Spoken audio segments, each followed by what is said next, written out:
Bismillahirrahmanirrahim. Assalamualaikum warahmatullahi wabarakatuh, Guru. Ini ada yang saya mau tanyakan. Yang sebenarnya yang menghidupkan manusia adalah Allah. Dan Allah itu maha hidup. Jadi siapakah yang dimaksud maha hidup itu, Guru? Apakah dia itu roh atau nyawa, Guru? Terima kasih, Guru. Mohon pencerahannya. Assalamualaikum warahmatullahi wabarakatuh. Oh ya, mohon maaf, Guru. Nama saya Rusli, asal dari Sulawesi, tapi kerja di Kalimantan, Guru. Terima kasih. Assalamualaikum warahmatullahi wabarakatuh. Waalaikumsalam warahmatullahi wabarakatuh. Alhamdulillahirabbil alamin. Jadi istilah bagi manusia hati, jiwa, nyawa, roh, semuanya itu adalah namanya hidup. Roh, hati, nyawa itu hanya kata ganti saja. Kata gantinya hidup. Kutiupkan rohku. Ruhullah. Maknanya kuhidupi badan-badan ini dengan hidupku, kata Allah. Jadi pada intinya manusia itu dihidupi oleh Allah, diproses, dicipta oleh Allah sejak dari tanah sampai menjadi tumbuhan hingga berbuah buah-buahan, sayuran dan padi. Kemudian dimakan oleh kedua orang tua kita sehingga menjadi sperma. Kemudian menjadi sel telur dan berbentuklah gumpalan darah sampai menjadi gumpalan daging. Di dalam gumpalan daging ditegaskan lagi oleh Allah, penegasannya ada di dalam Al-Quran. Kutiupkan rohku, kutiupkan hidupku, maknanya hakikatnya kuhidupi badan-badan ini, ditegaskan kembali oleh Allah agar kita tidak lupa sejak dari tanah sampai menjadi gumpalan daging itu yang ada hanya hidupnya Allah yang maha suci hingga sampai menjadi bayi yang suci. Kullu mauludin yuladu alal fitrah. Jadi wujud bayi itulah zahir batinnya Allah, hidupnya Allah, zahirnya Allah. Maksudnya zahirnya Allah, bukti tanda bahwa hidup itu wujud yang menciptakan badan-badan ini. Ketika masih bayi ini dalam keadaan suci bersih. Suci bersih dari apa? Suci bersih dari manusianya. Suci bersih dari kehadiran diri kita. Suci bersih dari pengakuan hidup manusianya. Suci bersih dari kekuasaan diri manusianya. Karena manusia kita saat itu masih gaib, masih tiada, masih fresh. Jadi maksudnya manusia suci itu bukan manusianya yang suci.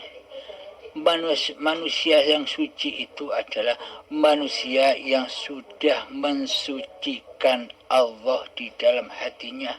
Allah maha suci dari diri manusiaku. Allah maha kuasa dari diri manusiaku. Allah maha wujud dari diri manusiaku. Allah maha hidup dari diri manusiaku. Allah maha berkehendak dan daya upaya serta ikhtiar dari diri manusiaku. Allah maha suci dari sifat melihat diri manusiaku.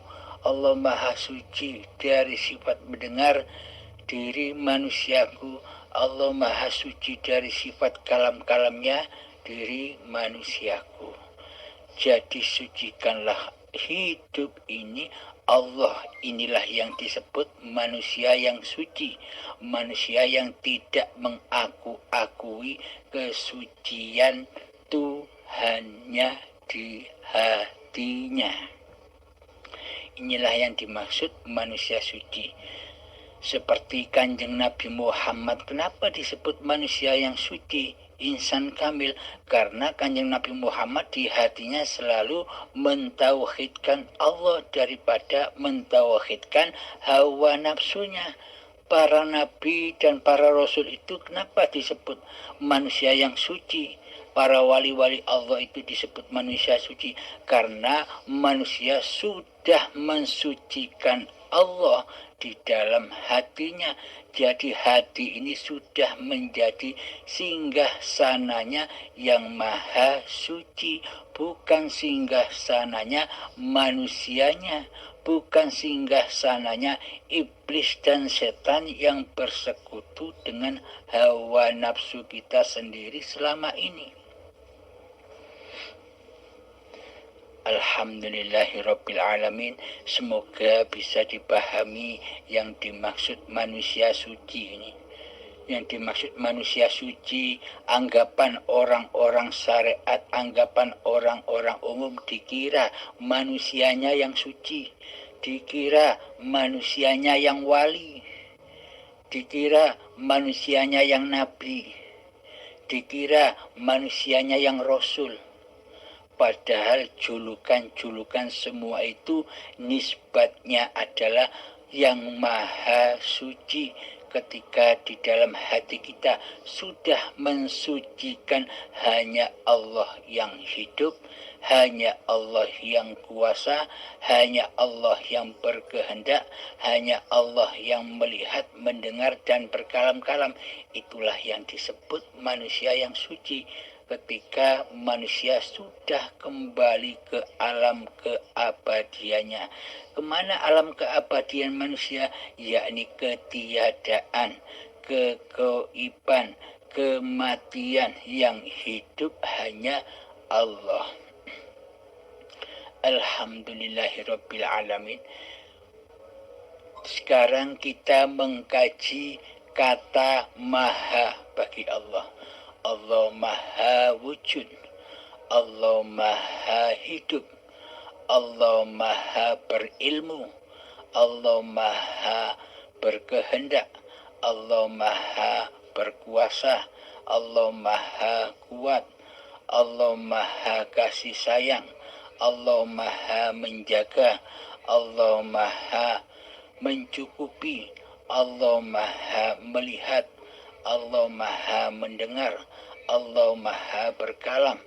Seluruh asma-asma Allah, seluruh sifat-sifat Allah itu ada kata mahanya.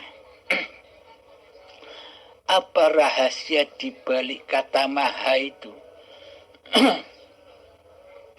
Di balik kata maha itu adalah bahwa yang wujud hanya Allah, yang hidup hanya Allah, yang kuasa hanya Allah, yang berdaya upaya serta ikhtiar hanya Allah, yang berilmu hanya Allah, yang mendengar, melihat dan berkata-kata hanya Allah. Tidak ada yang lain selain Allah. Jadi kata maha di sisi Allah ini tidak ada hal-hal lain selain Allah itu sendiri, yakni hidup. Mari kita ilustrasikan.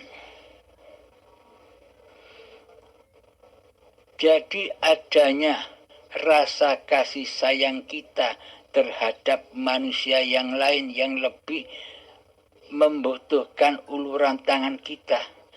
Itu kan maha kasih sayangnya Allah, bukan kasih sayangnya manusia. Jika tak ada hidupnya Allah, apakah ada kasih sayang? Jika tak ada hidupnya Allah, apakah ada melihat? Bila tak ada hidupnya Allah, apakah ada pendengaran? Bila tak ada hidupnya Allah, apakah ada kehendak, daya upaya, dan ikhtiar? Ketika tak ada hidupnya Allah, apakah bisa berkalam-kalam? Inilah yang dimaksud maha itu. Jadi yang maha hanya Allah. Sedangkan manusia, sedangkan makhluk tidak punya sifat apa-apa selain ketiadaan, selain kegaiban, selain kematian. Contoh lagi, ketika kita melihat pegunungan-pegunungan yang indah, itu indahnya siapa? Sifat jamalnya siapa? Itu kan Allah, keindahan itu. Jadi ketika kita tak ada hidup di badan ini, apakah ada sifat penglihatan untuk melihat keindahan-keindahan yang kita lihat? Selama ini fokus kita hanya kepada makhluknya, bukan kepada sifat keindahan makhluknya itu sendiri. Jadi ketika kita melihat keindahan, saksikanlah hidup. Oh, ternyata hidup inilah yang indah, yang jamal. Bila tak ada hidup, apakah ada jamal? Apakah ada keindahan yang kita lihat? Inilah penjelasan kata maha di sisi Allah. Alhamdulillahirabbil alamin. Di sisi manusia, kata maha ini seolah-olah ada dua. Contoh, ada siswa, ada mahasiswa. Seperti penerapan pemikiran manusia selama ini. Dikira ada hidupnya manusia, dikira ada hidupnya hayawan, dikira ada hidupnya malaikat, dikira ada hidupnya setan, iblis, dikira ada hidupnya tumbuh-tumbuhan, dikira hidup itu nafsi-nafsi. Di setiap makhluk-makhluk hidup itu hidupnya sendiri-sendiri, hidup makhluk itu sendiri-sendiri.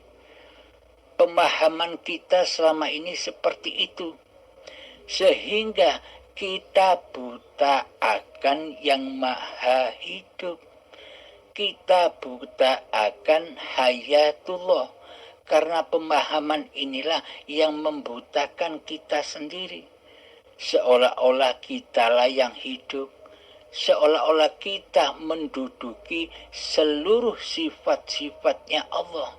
Sifat indahnya Allah, sifat kasih sayangnya Allah, sifat penjagaannya Allah, sifat mencukupi Allah, semua kita rampok, kita akui sebagai sifat milik manusianya. Karena puncaknya di dalam sifat hidup itu sendiri. Dikira hidup ini hidup manusianya, hidup yang kecil-kecil. Ada hidup yang besar yang menyinari hidup yang kecil-kecil. Dikira hidup itu banyak, dikira hidup itu biliunan. Padahal hidup itu adalah Bismillahirrahmanirrahim. Allahu la ilaha illa huwal hayyul qayyum.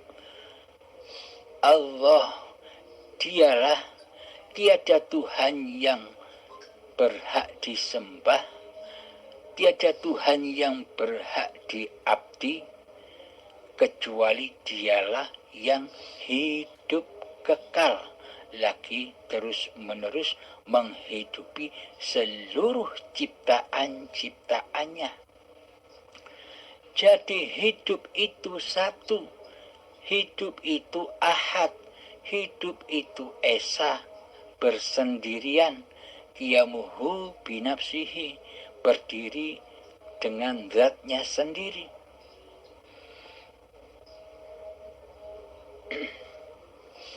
Ada ayat lagi di surat Al-Ikhlas, Bismillahirrahmanirrahim. Qul, katakanlah wahai Muhammad kepada seluruh manusia. Makna hakikatnya demikian. Qul, katakan Muhammad kepada seluruh manusia.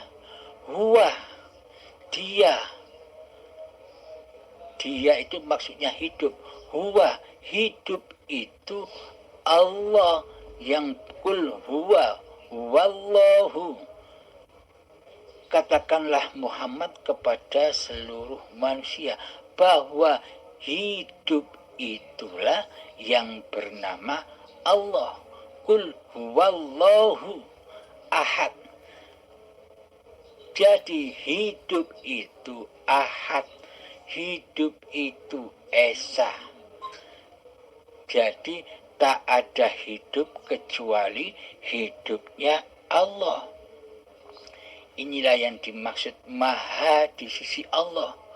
Jadi tidak ada yang lain kecuali Allah. Hidup ini hidupnya Allah. Jadi akuilah bahwa diri manusia kita ini tak punya hidup. Dalil-dalil yang tersohor atas semua manusia bilang begini. Aku hidup karena dihidupi Allah. Aku hidup karena dihidupi Tuhan. Aku hidup karena dihidupi Gusti. Maksudnya apa? Berarti hidup ini bukan hidupnya manusia, bukan?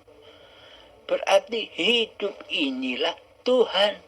Hidup inilah Allah. Hidup inilah Gusti. Ingsunnya Gusti. Akunya Allah. Sayanya Allah. Tak ada yang bisa berkata aku kecuali Allah. Bila manusia tak ada hidupnya, apakah manusia bisa mengucapkan aku Halim, aku Joni, aku Guso, dan sebagainya? Tak akan bisa manusia bisa mengucapkan nama-nama itu tanpa adanya Allah. Berarti yang berkalam-kalam ini kan hidup. Jadi kalamnya hidup sendiri, bukan kalamnya manusia. Karena manusia itu sifatnya mati, tak bisa apa-apa. Jadi yang beraktivitas, yang diperdebatkan seluruh manusia di dalam keilmuan apa saja, baik di dalam tatanan syariat, di dalam tatanan ilmu fikih, bahkan di dalam tatanan ilmu hakikat makrifat pun banyak diperdebatkan. Lalu siapa yang memperdebatkan itu? Jika tak hidupnya Allah, apakah bisa berdebat? Nah, kita bila hati sudah nyata bahwa hidup ini Allah, maka sudah tak akan ada perdebatan-perdebatan lagi. Karena kita sudah menyadari ketiadaan diri manusia kita. Yang ada hanyalah hidup ini Allah. Bila masih ada manusianya di dalam hati kita, bila masih wujud nyata kehidupan manusianya di hati kita, maka pasti ada perdebatan, perselisihan, ada taat dan maksiat, ada kebaikan dan keburukan, dan sebagainya. Masih berlaku hukum-hukum kemanusiaannya.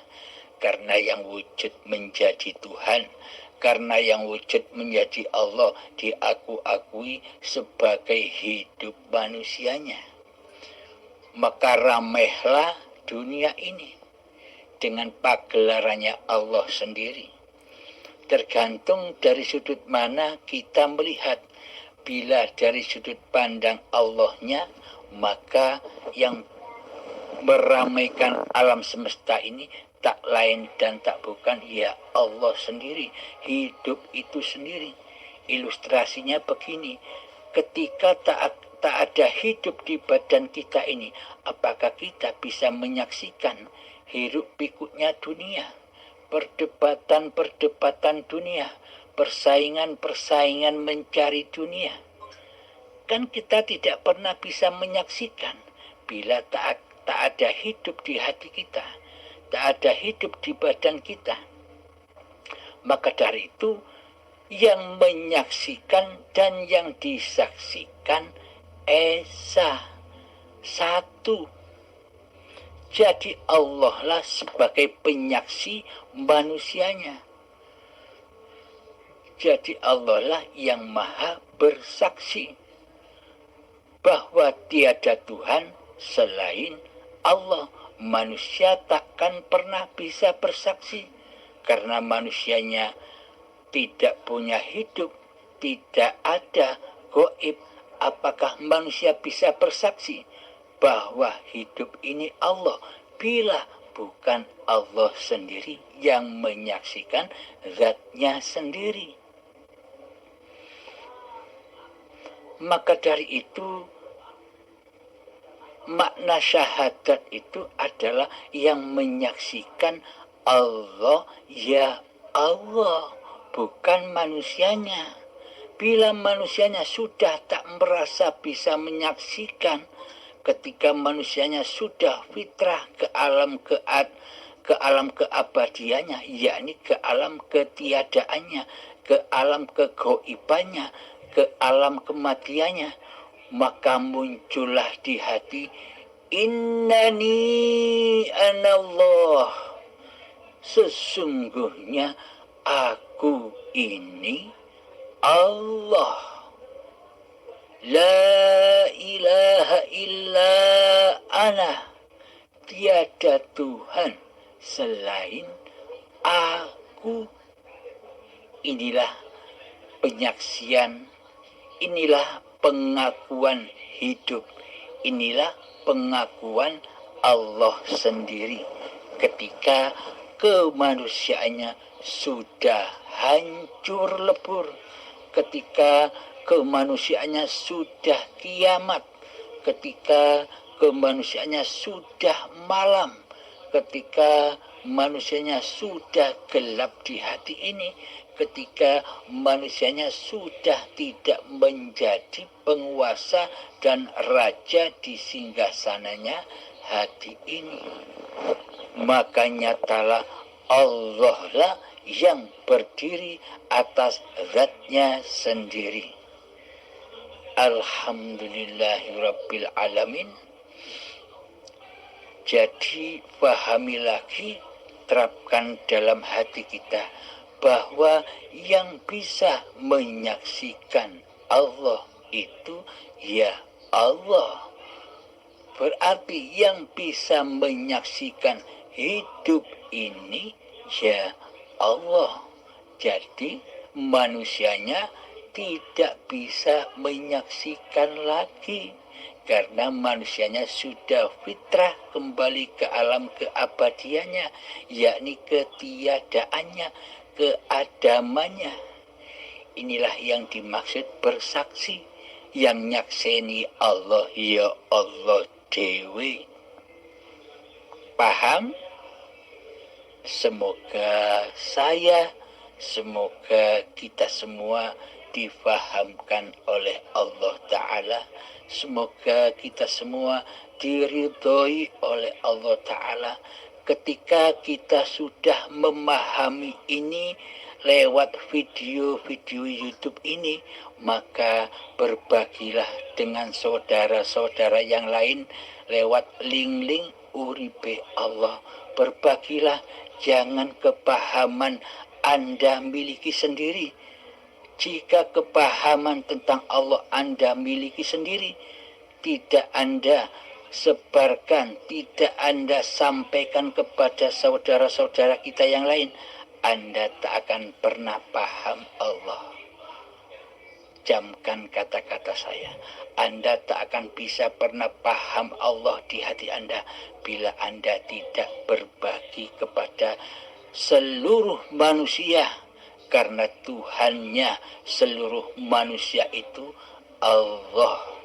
Jadi meskipun paham tak paham, yang penting menyampaikan. Jadi keridhaan atau hidayah itu di dalam kuasanya hidup yang menghidupi manusia. Jadi yang berhak atas kepahaman, yang berhak atas hidayah itu bukan manusianya.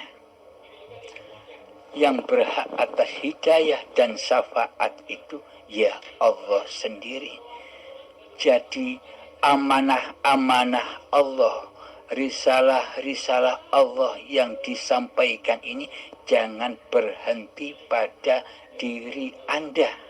Bila Anda ingin memahami Allah, bila berhenti pada diri Anda, demi Allah Anda tak akan paham. Bila Anda berbagi kepada yang lain, pasti pemahaman Anda akan bertambah, dan akan bertambah. Karena saya yang mengalami sendiri, tanpa berbagi kepada saudara-saudara kita yang muslim terutama, atau kepada seluruh manusia pada umumnya, maka kepahaman-kepahaman tentang ilahiyah, kepahaman-kepahaman tentang akhlak yang sempurna kepada Allah akan tercipta. Alhamdulillahirabbil alamin. Semoga saya khususnya, semoga kita semua pada umumnya selalu diridhoi oleh Allah dalam mengamalkan ilmu Allah.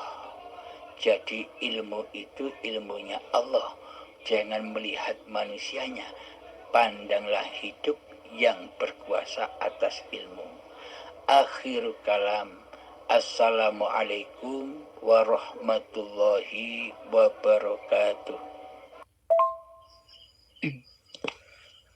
Bismillahirrahmanirrahim. Assalamualaikum warahmatullahi wabarakatuh.